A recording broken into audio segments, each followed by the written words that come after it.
La parole est à Monsieur Rudy Sall. Merci, Monsieur le Président. Ma question s'adresse à Madame la ministre de la Culture.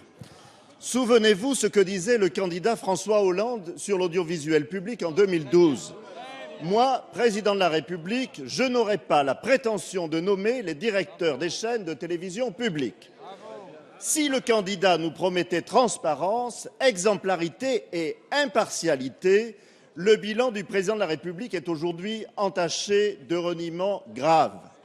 Car depuis, l'Assemblée s'est vue privée d'un débat sur la nomination de M. Olivier Schrammeck, ancien directeur de cabinet de Lionel Jospin au CSA, nomination que nous avons appris par un communiqué de presse de la présidence de la République.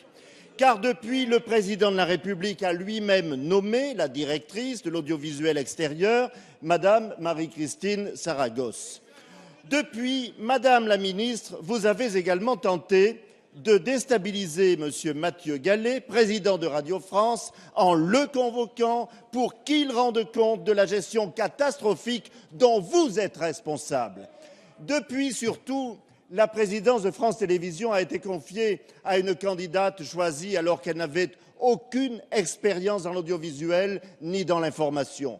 À une candidate qui aurait bénéficié de fuites, de manœuvres lors du renouvellement partiel du CSA et de modifications de la procédure de vote d'après ce que relate la presse. Et, Madame la ministre, je n'aurai pas le mauvais goût de rappeler l'expérience de l'Institut national de l'audiovisuel, dont la présidente démissionnaire, pour avoir consommé 40 000 € de taxi alors qu'elle disposait d'une voiture avec chauffeur, a été recasée par vos soins au ministère de la Culture.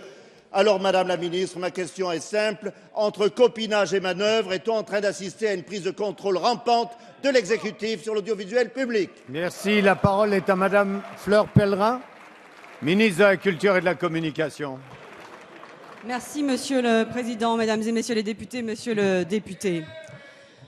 Cette majorité et le gouvernement ont voté en 2013 une loi sur l'indépendance de l'audiovisuel public. Vous avez choisi de voter contre et décidément, vous avez beaucoup de mal avec l'indépendance de l'audiovisuel public. C'est votre droit. Mais je crois que ce gouvernement, comme cette majorité, sont extrêmement fiers d'avoir mis fin, d'avoir mis un terme à cette pratique qui consistait à décider de manière totalement arbitraire qui devait diriger les entreprises de l'audiovisuel public. Donc nous assumons parfaitement cette réforme qui est une réforme d'indépendance et à laquelle nous sommes extrêmement attachés.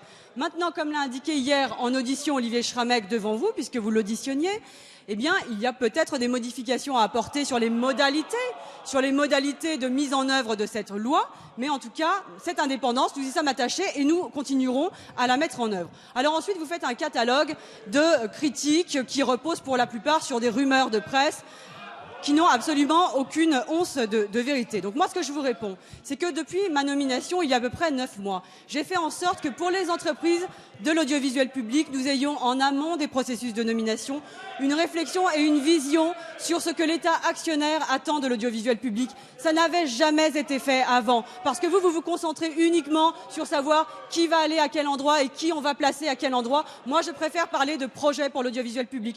Je préfère parler des valeurs que nous défendons pour l'audiovisuel public, ça m'importe davantage. Et puis en matière d'exemplarité, je l'ai dit et je le redis ici, je serai intraitable. Mais il y a des procédures.